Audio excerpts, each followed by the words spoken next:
Magandang araw po mga ka-recap at maligayang pagbabalik sa aking channel. Ipagpatuloy na po natin kung mahuhuli na ba ni Andreas si Pedro. Papalapit na nga si Pedro kay Thaddeus at balak na niya itong pagsabihan pero nagulat si Andreas sa ginawa ni Pedro. Nilagpasan niya lamang si Thaddeus at maririnig na tila may kinakausap ito. Pinaulit ni Andreas ang kuha ng CCTV para kumpirmahin kung sino ang taong yon. Nagtataka siya kung si Pedro nga ba ang taong ito. Mukhang mas bata daw ito kaysa inaasahan nila. Wala pa rin sa tamang pag-iisip si Thaddeus at kontrolado pa rin ni Andreas. Sa ngayon, pinabalik muna ni Andreas si Thaddeus sa kanya. Nagtataka naman si G1 bakit daw nilagpasan lang ni Pedro si Thaddeus ngayong nakasalubong na niya ito. Pero sinabi ni Pedro na masyado na siyang nahuli. Nagulat si G1. Kung gayon ay tuluyan ng na-hypnotized si Thaddeus. Tama sagot ni Pedro. Sigurado daw ba siya? Paano niya ito nalaman? Ayon kay Pedro ay nagkaroon sila ng kasunduan ni Thaddeus. Bago pala sila makapunta sa gusaling yun ay sinabi na ni Pedro na maaari na may mangyari sa isa sa kanila. Kailangan nila ng senyales para malaman ito. Tuwang-tuwa naman si Thaddeus. Anong senyales ang gagawin nila? Ayon kay Pedro, kapag nagkita sila, ilalagay niya ang kanyang kamay sa likod ng kanyang leeg at si Thaddeus naman ay dapat ilagay niya ang kanyang kamay sa kanyang ulo. Kapag nagkita sila, ito ang kanilang magiging palatandaan. At kapag daw na dumating ang pagkakataon na isa sa kanila ay hindi gawin ang senyales na ito, ibig sabihin ay isa sa kanila ang na-hypnotized. Tuwang-tuwa naman si Thaddeus. Isa daw talagang henyo si Kim Sun-gu. Ngayon ay puntahan na nila si Andreas at tapusin. Pero sandali lang daw saad ni Pedro. Magiging maayos lang daw ba siya pag-aalala ni Pedro sa kanya? Silang dalawa daw ay maaaring mapahamapak. Hindi daw ba siya nagtitiwala sa kanyang kakayahan, tanong ni Thaddeus kay Pedro. Pero ayon kay Pedro, iba daw ang hypnosis. Hindi basehan ng kakayahan kapag nahulog ka dito. Paano kung ngayon pa lang ay umatras na lang si Thaddeus? Pero kalmado lang na sinabi ni Thaddeus. Wala daw talagang alam si Pedro. Ano ang kanyang ibig sabihin? Hindi daw siya natatakot na pasukin ang kuta ni Andreas. Ito daw ay hindi lang tungkol sa paghanap kay Hana. Ito ay gusto niya rin malaman ang tungkol sa kanyang ama. At ang mahalaga sa lahat.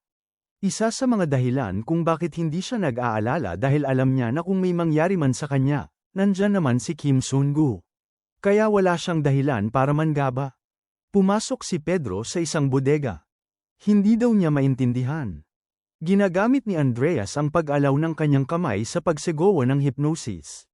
Pero binali na ni Thaddeus ang kanyang kamay. At wala din ibaba trigger na maaari magdulot ng hypnosis. At kung meron man, mapapansin ito kaagad ni Thaddeus. Paano kaya nahulog si Thaddeus sa hypnotism? Tila may naisip si Pedro. Hindi daw ito maaari. Sumunod na araw, nagpatuloy sa set si Andreas na parang walang nangyari. Tinanong siya ng isang direktor kung narinig daw ba niya ang nangyari kahapon. Ano daw ito? Mayroon daw nag-away sa kanilang set kahapon pero hindi siya makapaniwala na kagagawan lang yun ng mga tao. Parang may sumabog na bomba. Walang ano-ano'y biglang may narinig silang sumigaw. Si Seren. Tinitingnan daw ng isang crew ang kanyang puwet. Hindi daw ito totoo saad ng isang crew. Biglang sinabi ni Seren na biro lang daw ito. Naglakad si Seren kasama si Andreas, habang nag-uusap naman ang mga crew. Naiinis daw sila kay Seren dahil akala niya ay isa na siyang sikat na idol dahil lamang nirekomenda siya ni Dayuon. Nagtataka din sila bakit siya ang napili ni Dayuon na hindi naman daw siya magaling kumanta at sumayaw. Pinagsabihan naman ni Dayuon si Seren na huwag daw itong masyadong maarte. Habang naglalakad ay sinabi ni Seren na masakit na ang kanyang paa, wala man lang daw upuan sa gilid. Walang ano-ano'y biglang tinulak ni Andreas si Seren. Ano daw ang kanyang ginagawa? Alam daw ba niya kung gaano kahalaga ang katawan ng isang ido? Nag-iba ang mga mata ni Andreas na tila ba naging seryoso ito. Mamatay daw ang mga bulaklak. Muntik niya ng apakan ito. Nagtataka naman sila bakit ganoon na lang ang reaksyon ni Dayuon. Pero sinabi ng direktor na hindi niya din alam. Basta nagiging seryoso daw si Dayuon kapag bulaklak na ang pinag-uusapan. Mag-iingat daw sila. Kapag nabali mo daw ang isang bulaklak sa harap ni Dayuon, babaliin niya rin ang iyong leeg. Tumayo na si Andreas at napagdesisyonan na kailangan na niyang hanapin si Pedro. Agad na sinimula ni Andreas ang rehearsal para sa kanyang palabas. Habang nanunood sa monitor ay naiinis naman sila Jiwon. Pero mabuti na lang daw at si Pedro ang lamang. Kilala ni Pedro si Andreas pero hindi naman kilala ni Andreas si Pedro. Ayon naman kay Kageo ay huwag sila munang pakampante. Alam ni Pedro na nakapalibot ang mata ni Andreas sa kanya. Tinatago ni Andreas ang sarili niyang kalamangan. Sa isip ni Andreas, alam niya na nandito si Pedro. Sigurado din siya na nakadisguise ito. Katulad na lang daw nito. Biglang kinumpas ni Andreas ang kanyang mga kamay tila biglang nawala ng malay ang mga tao. Naging tahimik ang crowd matapos niyang gawin yon.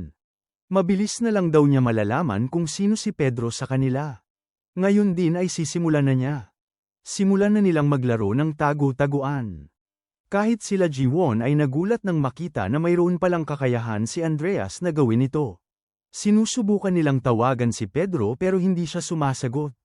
Sinabi naman ni Kageo na pupunta daw siya kaagad doon sa broadcasting station pero pinigilan naman siya ni Simon. Huwag daw siyang magmadali.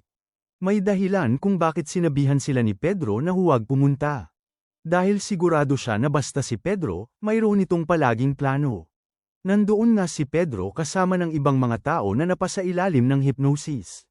Sa isip niya, wala siyang nakitang ibang paggalaw kundi ang kanya lamang kamay. Paano niyang nagawang ma-hypnotize si Thaddeus habang inaatake siya nito? Si Thaddeus ay may pinakamabilis na reaction sa kanila. Hindi maaari na hindi mapansin ni Thaddeus ang anuman na kainahinalang pag-alaw ni Andreas. Hindi daw ba ito kayang makita ni Thaddeus?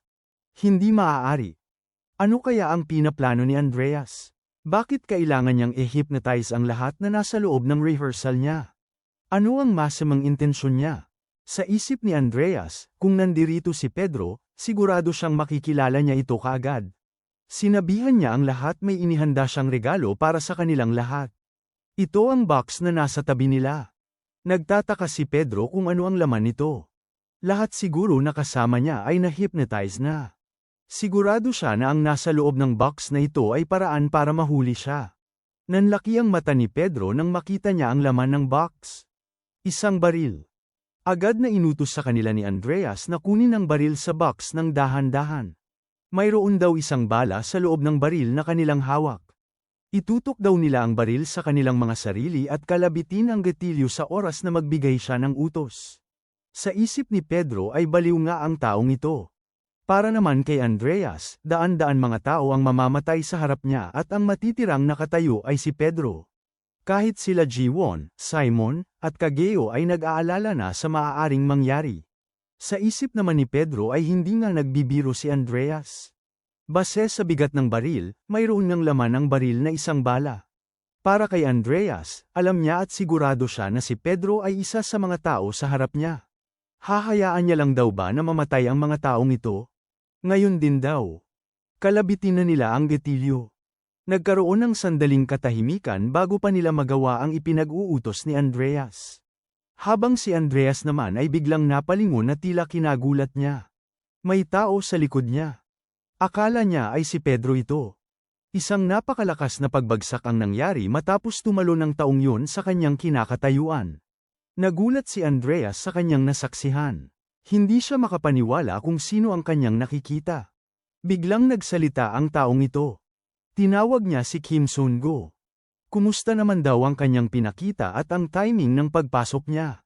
Ang taong ito ay walang iba kung hindi si Nathaniel. Napangiti naman si Pedro at nagpasalamat dahil tamang-tama ang pagdating niya. Kahit si Andreas ay hindi makapaniwala na si Nathaniel ang nasa harap niya. Akala niya ay patay na siya. Binati din ni Nathaniel si Andreas, matagal din daw silang hindi nagkita. Sa isip ni Andreas ay akala niya, ang aura na naramdaman niya kanina ay kay Pedro. At naiinis din siya dahil malapit nang mapawalang bisa ang hypnosis niya sa maraming tao. Pero tinanong niya si Nathaniel kung niligtas daw ba siya ng kalaban. Nawala na nga ang hypnosis at kinagulat ng mga tao bakit may hawak silang mga baril. Nagpanik ang mga tao at mabilis na nagsilabasan sa loob ng studio. May isang bata na tinulungan si Nathaniel. Ayos lang daw ba siya? Iwan na niya ang baril at tumakas na. Walang anoy-anoy biglang sumulpot si Thaddeus sa likod ni Nathaniel at akmang sisipain siya. Isang napakalakas na pagsabog ang nangyari matapos pakawala ni Thaddeus ang ataking yun kay Nathaniel. Pero mabuti na lang at nasangga ito ni Nathaniel at naprotektahan ang bata. Nagpasalamat naman si Andreas dahil daw sa kanila ay masasaksihan niya ang isang interesanteng kaganapan. Ang laban ng dalawang mga halimaw. Ang pinakamalakas na tao sa buong mundo, laban sa taong pinakamabilis sa buong mundo. Tinawag ni Nathaniel si Sun Gu at sinabi na ang kanilang kasunduan ay temporaryo lang. Dumating siya para guluhin ang lugar na ito pero hindi siya nangako sa isang bagay. Hindi niya pinapangako na hindi mapapatay si Thaddeus. Alamin po natin mga ka-recap ang sa susunod na kabanata ang bakbakan ni Disciple Nathaniel at Disciple Thaddeus. Maraming salamat po sa panunood at sana po ay nagustuhan ninyo. Please like our videos po and also subscribe to our channel. See you soon. Bye!